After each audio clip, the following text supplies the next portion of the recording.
The other animals humans eat, use in science, hunt, trap, and exploit in a variety of other ways have a life of their own that is of importance to them apart from their utility to us. They are not only in the world, they are aware of it and also of what happens to them. And what happens to them matters to them. Each has a life that fares experientially better or worse for the one whose life it is. Like us, they bring a unified psychological presence to the world. Like us, they are some bodies, not some things. In these fundamental ways, the non-human animals in labs and on farms, for example, are the same as human beings. And so it is that the ethics of our dealings with them and with one another must rest on some of the same fundamental moral principles.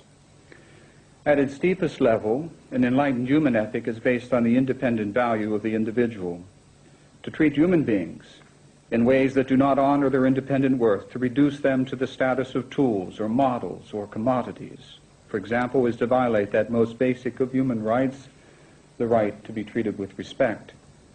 The philosophy of animal rights demands only that logic be respected, for any argument that plausibly explains the independent value of human beings implies that other animals have the same value and have it equally.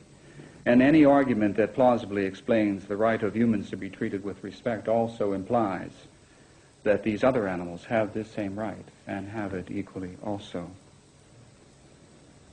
As a result of selective media coverage in the past, to which this evening's debate is a notable and praiseworthy exception, the general public has tended to view advocates of animal rights in exclusively negative terms. We are anti-intellectual, anti-science, anti-rational, anti-human. We stand against justice and for violence.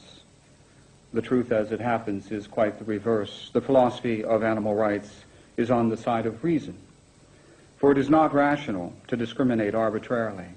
And discrimination against non-human animals is demonstrably arbitrary. It is wrong to treat weaker human beings, especially those who are lacking in normal human intelligence, as tools or models, for example. It cannot be rational, therefore, to treat other animals as if they were tools, models, and the like, if their psychology is as rich as or richer than these human beings. The philosophy of animal rights is pro, not anti-science. This philosophy is respectful of our best science in general and of evolutionary biology in particular. The latter teaches that, in Darwin's words, humans differ from many other animals in degree and not in kind. Questions about line drawing to one side, it is obvious that the animals used in laboratories, raised for food, and hunted for pleasure or trapped for profit, for example, are our psychological kin. This is not fantasy.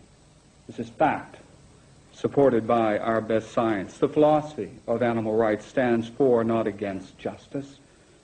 We are not to violate the rights of the few so that the many might benefit. Slavery allows this. Child labor allows this. All unjust social institutions allow this, but not the philosophy of animal rights, whose highest principle is that of justice. The philosophy of animal rights stands for peace and against violence. The fundamental demand of this philosophy is to treat humans and other animals with respect. This philosophy, therefore, is a philosophy of peace, but it is a philosophy that extends the demand for peace beyond the boundaries of our species. For there is an undeclared war being waged every day against countless millions of non-human animals. To stand truly for peace is to stand firmly against their ruthless exploitation. And what, aside from the common menu of media distortions, what will be said by the opponents of animal rights? Will the objection be that we are equating animals and humans in every respect, when in fact humans and animals differ greatly? But clearly we are not saying that humans and other animals are the same in every way, that dogs and cats can do calculus, or that pigs and cows enjoy poetry. What we are saying is that, like humans, many other animals have an experiential welfare of their own. In this sense, we and they are the same. In this sense, therefore, despite our many differences, we and they are equal. Will the objection be that we are saying that every human and every animal has the same rights, that chickens should have the right to vote, and pigs the right to ballet lessons? But of course we are not saying this. All we are saying is that these animals and humans share one basic moral right, the right to be treated with respect. Will the objection be that because animals do not respect our rights, we therefore have no obligation to respect their rights either. But there are many human beings who have rights and are unable to respect the rights of others. Young children and the mentally enfeebled and deranged of all ages. In their case, we do not say that it is perfectly all right to treat them as tools or models or commodities because they do not honor our rights. On the contrary, we recognize that we have a duty to treat them with respect.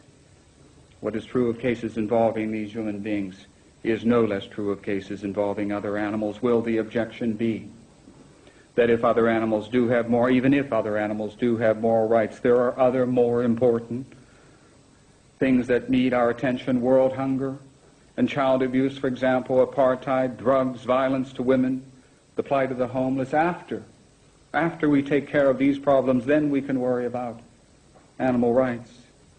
This objection misses the mark, for the rank and file of the animal rights movement is composed of people whose first line of service is human service, doctors, nurses, and other healthcare professionals, people involved in a broad range of social services, from rape counseling to aiding victims of child abuse or famine or discrimination, teachers at every level of education, ministers, priests, rabbis. As the lives of these people demonstrate, Dr. Regan, could you do your best to bring your remarks to a close? the choice thoughtful people face is not between either helping humans or helping other animals. One can do both. We should do both. Is it rational, impartial, scientifically informed? Does it stand for peace and against injustice? To all these questions, the answer is an unqualified yes.